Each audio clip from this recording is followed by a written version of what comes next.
Hi friends, today we study about the module 1, that is the calculus of complex functions. So before going to our syllabus, we can recapitulate the basic concepts. So what is a complex number? A number of the form z equal to x plus iy, where x and y are real numbers and I equal to square root of minus 1 or I square equal to minus 1 is called a complex number. So here x is called as the real part of z and y is called as the imaginary part of z. Now if z equal to x plus iy, then z bar equal to x minus iy is called the complex conjugate of z. Similarly, in polar form, z equal to r into cos theta plus I sin theta is equal to r e raised to I theta is the complex form in complex number in the uh, polar form. So where cos theta plus I theta is also written as cis theta. Now modulus and amplitude. If z equal to x plus iy, then modulus of z equal to square root of x square plus y square, that is equal to r, and amplitude of z, that is theta, equal to tan inverse y by x. Now let e raised to I theta equal to cos theta plus I tan theta, and e raised to minus I theta equal to cos theta minus I sin theta. So therefore e raised to I theta plus e raised to minus I theta by 2 equal to cos theta, and sin theta equal to e raised to I theta minus e raised to minus I theta by 2y. So cos of I theta equal to e raised to I integrated I theta plus e raised to minus I of I theta by 2, that is equal to e raised to minus I theta plus e raised to I theta by 2. So this is nothing but cos hyperbolic theta. So cos hyperbolic theta equal to cos I theta, and similarly we get a sin I theta equal to I sin hyperbolic theta. And De Moivre's theorem, that is cos theta plus I sin theta raised to n equal to cosine theta plus I sin theta, where n is any real number. So now function of a complex variable. Now we come to our syllabus, that is function of a complex variable. Let w equal to fz is called a function of a complex variable z. Since z equal to x plus iy or z equal to r e raised to I theta, then w equal to, that is, or fz equal to u of x comma y plus I into v of x comma y, which is represented in Cartesian form. In polar form, the fz equal to u of r comma theta plus I v of r comma theta. For example, consider fz equal to z square, that is fz means u plus iv equal to z means x plus iy whole square, is equal to x square plus 2x iy plus I square y square, that u plus iv equal to x square minus y square plus 2 into bracket 2 ixy. So u equal to x square minus y square and v equal to 2xy, that is the equating real and imaginary parts. Also in polar form fz equal to f of r e raised to I theta, that is equal to r e raised to I theta whole square. So we get u plus iv equal to r square into bracket cos 2 theta plus I sin 2 theta. So u equal to r square cos 2 theta and v equal to r square sin 2 theta. One more example, consider fz equal to log z. So we find u and v in polar form, that is z equal to r e raised to I theta. So u plus iv equal to log r plus I theta log e. Log e equal to 1. So we get log r plus I theta. So u plus iv equal to log r plus I theta, where u equal to log r and v equal to theta. But in r means we know that it is square root of x square plus y square. Therefore u equal to log of root of x square plus y square, and v equal to, that is amplitude, that is theta equal to tan inverse y by x. So fz equal to log z, then u equal to log of root of x square plus y square, and v equal to tan inverse y by x, which is in Cartesian form. So next one is analytic function. The definition: a complex valued function w equal to fz is said to be analytic at a point z equal to z naught if dw by dz or f dash of z equal to limit of delta z tends to 0 f of z plus delta z minus fz by delta z exists and is unique at z naught and in the neighborhood of z naught. Further, fz is said to be analytic in a region if it is analytic at every point of the region. Now, analytic function is also called as a regular function or holomorphic function. Next, we study about theorems of analyticity, that is Cauchy-Riemann equation. So, Cauchy-Riemann equation in a Cartesian form and polar form we study. So, the necessary condition for a Cauchy-Riemann equation. So statement, the necessary condition that the function w equal to fz, that equal to u of x comma y plus I into v of x comma y, may be analytic at any point z equal to x plus iy, is that there exist four continuous first order partial derivatives, dou u by dou x, dou u by dou y, dou v by dou x, and dou v by dou y, or it also read as ux, uy, vx, and vy, are satisfy the equations dou u by dou x equal to dou v by dou y, and dou v by dou x equal to minus dou u by dou y, or ux equal to vy and vx equal to minus uy. These are known as the CR equations or Cauchy-Riemann equations in Cartesian form. So proof, let fz is analytic at a point z equal to x plus iy. Hence by definition f dash of z equal to limit of delta z tends to 0, f of z plus delta z minus fz by delta z exists and unique. So in Cartesian form fz equal to u of x comma y plus I into v of x comma y. So therefore f dash of z equal to limit of delta z tends to 0, u of x plus delta x comma y plus delta y plus I into v of x plus delta x comma y plus delta y minus u of x comma y plus I into v of x comma y by delta z. Therefore f dash of z equal to, we take sum of limit sum, that is the limit of, so therefore f dash of z equal to limit of delta z tends to 0, u of x plus delta x comma y plus delta y minus u of x comma y by delta z plus I into limit of delta z tends to 0, v of x plus delta x comma y plus delta y minus v of x comma y by delta z. Since z equal to x plus iy, so therefore delta z equal to delta x plus I delta y we get. So therefore f dash of z equal to limit of delta x tends to 0, u of x plus delta x comma y plus delta y minus u of x comma y by delta x plus I delta y plus I into limit of delta z tends to 0, v of x plus delta x comma y plus delta y minus v of x comma y upon delta x plus I delta y. Consider this is equation 1. Now since delta z tends to 0, we have two possibilities. In case 1, let delta y equal to 0, so that delta x equal to delta z equal to delta x, and delta z tends to 0, this implies that delta x tends to 0. Therefore equation 1 becomes f dash of z equal to limit of delta x tends to 0, u of x plus delta x comma y minus u of x comma y, because here delta y equal to 0, upon delta x plus I into limit of delta x tends to 0, v of x plus delta x comma y minus v of x comma y upon delta x. So therefore f dash of z equal to, by partial derivative we get, that is dou u by dou x plus I into dou v by dou x. Consider this equation 2, and this equation most of the times we use for finding fz, that is derivative of f dash of z equal to, we use this one, remember this step 2.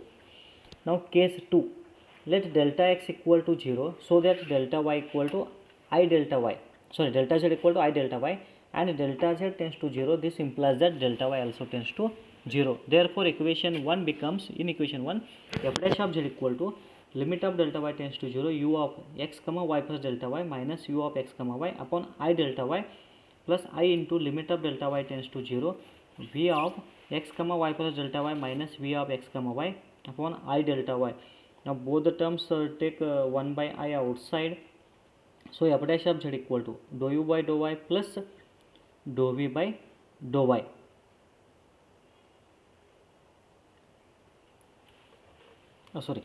Don't take outside. F dash of z equal to 1 by I dou u by dou y plus I get cancelled, second term dou v by dou y, that is equal to dou v by dou y minus I dou u by dou y.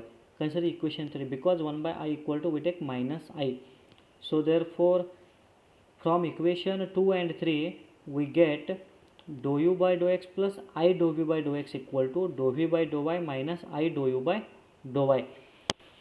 Now equating real and imaginary parts from both sides, we get dou u by dou x equal to dou v by dou y, and dou v by dou x equal to minus dou u by dou y, or ux equal to vy and vx equal to minus uy. So these are the necessary condition in the Cartesian form of the complex valued function fz equal to u plus iv is to be analytic. So the function fz is said to be analytic in Cartesian form if it satisfies the Scherr equation, and Scherr equations are ux equal to vy and vx equal to minus uy. So theorem 2, it is Cauchy-Riemann equation in the polar form. If fz equal to f of r e raised to I theta, that is equal to u of r comma theta plus I into v of r comma theta is analytic at a point z, then there exist four continuous first order partial derivatives dou u by dou r, comma dou u by dou theta, dou v by dou r and dou v by dou theta, and satisfy the equations dou u by dou r equal to 1 by r dou v by dou theta and dou v by dou r equal to minus 1 by r dou u by dou theta, or r u r equal to v theta and r v r equal to minus u theta. These are known as the Cauchy-Riemann or Scherr equation in the polar form. So proof, let fz be analytic at a point z equal to r e raised to I theta. So by definition, f dash of z equal to limit of delta z tends to 0, f of z plus delta z minus fz by delta z exists and unique. This is the definition. Let fz equal to u of r comma theta plus I into v of r comma theta. So therefore f dash of z equal to limit of delta z tends to 0 u of r plus delta r comma theta plus delta theta plus I into v of r plus delta r comma theta plus delta theta minus u of r comma theta plus I into v of r comma theta by delta z. So f dash of z equal to limit of delta z tends to 0 u of r plus delta r comma theta plus delta theta minus u of r comma theta by delta z plus I into limit of delta z tends to 0 v of r plus delta r comma theta plus delta theta minus v of r comma theta by delta z. Consider this is equation 1, where delta z equal to dou z by dou r into delta r plus dou z by dou theta into delta theta.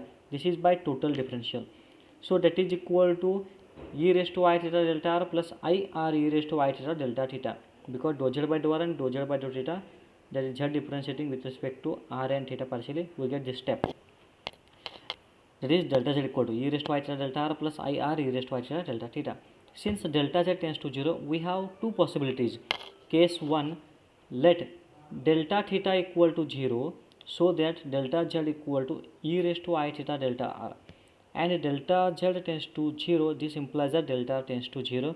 Therefore equation 1 becomes f dash of z equal to limit of delta tends to 0 u of r plus delta r comma theta minus u of r comma theta upon e raised to I theta delta r plus I into limit of delta r tends to 0 v of r plus delta r comma theta minus v of r comma theta upon e raised to I theta delta r.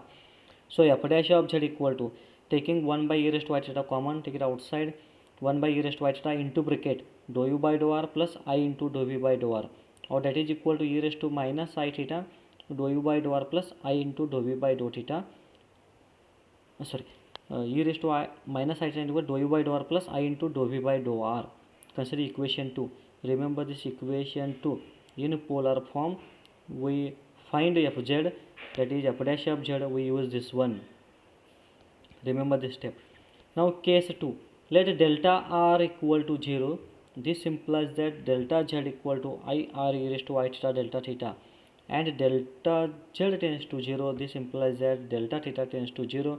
Therefore again equation 1 becomes f dash of z equal to limit of delta theta tends to 0 u of r comma theta plus delta theta minus u of r comma theta upon I r e raised to I theta delta theta plus I into limit of delta theta tends to 0 v of r comma theta plus delta theta minus v of r comma theta upon I r e raised to I theta delta theta. So therefore the next step is 1 by r I r e raised to I theta, common term take it outside. So by definition of partial derivative, we get dou u by dou theta plus I into dou v by dou theta, or that is equal to 1 by r e raised to I theta, take 1 by inside, 1 by I dou u by dou theta plus I by I dou u by dou theta, that is equal to e raised to minus I theta by r minus I dou u by dou theta plus dou v by dou theta, or f dash of z equal to e raised to minus I theta by r dou v by dou theta minus I dou u by dou theta. Consider equation 3. So from equation 2 and 3, we get e raised to minus I theta dou u by dou r plus I into dou u by dou r equal to 1 by r e raised to minus I theta dou v by dou theta minus I dou u by dou theta. So therefore dou u by dou r plus I into dou v by dou r is equal to 1 by r dou v by dou theta minus I by r dou u by dou theta. So now equating real and imaginary parts, we have dou u by dou r equal to 1 by r dou u by dou theta and dou v by dou r equal to minus 1 by r dou u by dou theta, or u r equal to 1 by r v theta and v r equal to minus 1 by r u theta, or r u r equal to v theta and r v r equal to minus u theta. So these are the Cauchy-Riemann equation in the polar form, hence the proof. Next one is property of analytic function, that is first property is harmonic function. A function pi is said to be harmonic if it satisfies the Laplace equation, that is del square pi equal to 0. Now del square pi means that is dou square pi by dou x square plus dou square pi by dou y square equal to 0 in Cartesian form. So in suppose pi of x comma y be a function in Cartesian form and is said to be harmonic if dou square pi by dou x square plus dou square pi by dou y square equal to 0. Similarly, in polar form, pi of r comma theta is said to be harmonic if dou square pi by dou r square plus 1 by r dou pi by dou r plus 1 by r square dou square pi by dou theta square equal to 0. Now we study on harmonic property, that is the real and imaginary parts of an analytic function are harmonic. The real and imaginary part, if z equal to u plus iv is analytic, then u is equal to real part and v is imaginary part. So we show that u and v are harmonic. So in Cartesian form, that is proof we solve. In Cartesian form, let fz equal to u plus fz equal to u of x comma y plus I into v of x comma y be analytic. We show that u and v satisfy Laplace equation. That is, we show that u and v are harmonic. That is nothing but dou square u by dou x square plus dou square u by dou y square equal to 0 and dou square v by dou x square plus dou square v by dou y square equal to 0. Since fz is analytic, we have by CR equations dou u by dou x equal to dou v by dou y, consider equation 1, and dou v by dou x equal to minus dou u by dou y, consider equation 2. Now differentiating equation 1 with respect to x and equation 2 with respect to y partially, so we get dou square u by dou x square equal to dou square v by dou x dou y and dou square v by dou x dou y dou x equal to minus dou square u by dou y square. So from these two equations we get dou square u by dou x square equal to minus dou square u by dou y square, because dou square v by dou x dou y is nothing but dou square v by dou y dou x.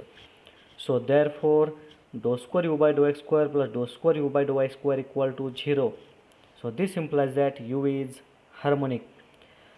Now again differentiating equation 1 with respect to y and equation 2 with respect to x partially.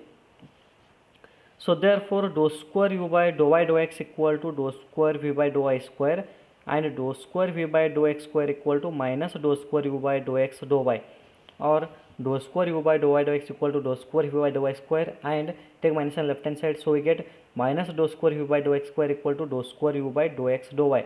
So therefore dou square v by dou y square equal to minus dou square v by dou x square, because dou square u by dou y dou x equal to dou square u by dou x dou y. So this implies that dou square v by dou x square plus dou square v by dou x square equal to 0. So this implies that v is harmonic. Thus real and imaginary parts of an analytic function are harmonic. So proof in polar form as let fz equal to u of r comma theta plus I into v of r comma theta be analytic. We show that u and v satisfy Laplace equation in polar form. So by CR equations we have r dou u by dou r equal to dou u by dou theta, consider equation 1, and r dou u by dou r equal to minus dou u by dou theta, equation 2. So differentiating equation 1 and equation 2 partially with respect to r and theta respectively. So we get r dou square u by dou r square plus dou u by dou r equal to dou square v by dou r dou theta, and second equation is r dou square v by dou theta dou r equal to minus dou square u by dou theta square. So from these two equations we get r dou square u by dou r square plus dou u by dou r equal to minus 1 by r dou square u by dou theta square, or r square dou square u by dou r square plus r dou u by dou theta plus dou square u by dou theta square equal to 0, or dividing throughout by r square we get dou square u by dou r square plus 1 by r dou u by dou r plus 1 by r square dou square u by dou theta square equal to 0. So therefore u satisfy Laplace equation in polar form, hence u is harmonic. Now again differentiating equation 1 with respect to theta and 2 with respect to r partially, we get r dou square u by dou theta dou r equal to dou square v by dou theta square, r dou square v by dou r square plus dou v by dou r equal to minus dou square u by dou r dou theta, which is differentiated with respect to r. So therefore 1 by r dou square v by dou theta square equal to minus r dou square v by dou r square minus dou v by dou r. It is equated these two equations.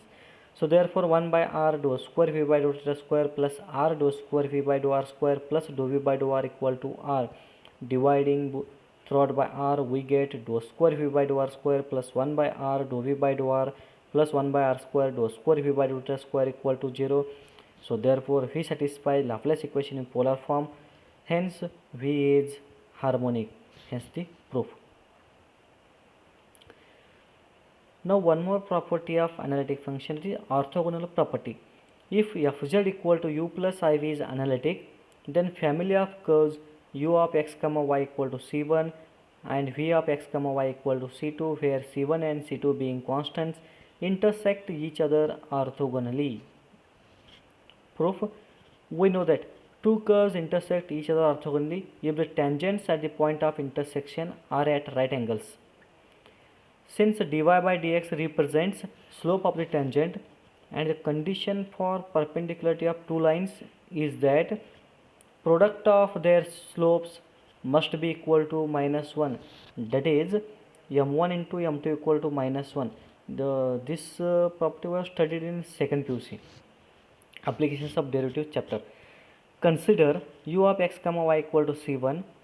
So differentiating with respect to x, treating y as a function of x, so we get dou u by dou x plus dou u by dou y into dy by dx equal to 0. So therefore dy by dx equal to minus dou u by dou x upon dou u by dou y is equal to m1 say. Similarly for v of x comma y equal to c2, we get dou v by dou x plus dou v by dou y into dy by dx equal to 0. So this implies that dy by dx equal to minus dou v by dou x upon dou v by dou y equal to m2 say. So therefore from m1 into m2 equal to dou u by dou x upon dou u by dou y into dou v by dou x upon dou v by dou y. Consider equation 1. Since fz is analytic, fz equal to u plus iv is analytic, so by CR equations dou u by dou x equal to dou v by dou y and dou v by dou x equal to minus dou u by dou y.